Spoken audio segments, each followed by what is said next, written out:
Hi guys, இன்றைக்கி நம்ம சேனலில் என்ன பார்க்க போகிறோன்னா முட்டை பிரியாணி தான். அவிச்ச முட்டை பிரியாணி இல்லை, உடச்சி ஊற்றின முட்டை பிரியாணி எப்படி பண்ணுறதுன்னு பார்க்கலாம் வாங்க.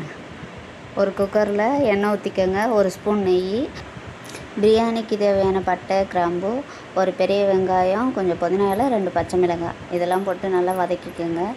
இந்தளவுக்கு வதங்கினா போதும். இப்போது இஞ்சி பூண்டு பேஸ்ட்டு ஒரு ஸ்பூன் போட்டு நல்லா வதக்கிக்கலாம். இந்தளவுக்கு வதங்கியிருந்தால் போதும். இப்போ கொஞ்சம் கல் உப்பு, ஒரு ஸ்பூன் கரம் மசாலா, ஒரு ஸ்பூன் மிளகாத்தூள் போட்டு நல்லா வதக்கிக்கோங்க. இப்போ ஒரு ஸ்பூன் கெட்டி தயிர் போட்டு கொஞ்சம் வதக்கிக்கோங்க. இந்தளவுக்கு அதுக்கப்புறம் தக்காளி போட்டு நல்லா வதக்கிக்கோங்க. இப்போ 1.5 டம்ளர் தண்ணி ஊற்றிக்கலாம். நான் 1 டம்ளர் பாஸ்மதி ரைஸ் ஊற வச்சு வச்சுருக்கேன். இப்போ கொதி வந்ததும் ரைஸ் போட்டு, இப்போ கொதி வந்துடுச்சு. இதுக்கப்புறம் முட்டையை போட்டு ஊற்றி கிளறி விடலாம் கூடாது, மூடி போட்டுக்கலாம். 2 விசில் விட்டு ப்ரெஷர் போனதும் ஓப்பன் பண்ணி பாருங்கள். டேஸ்டியான முட்டை பிரியாணி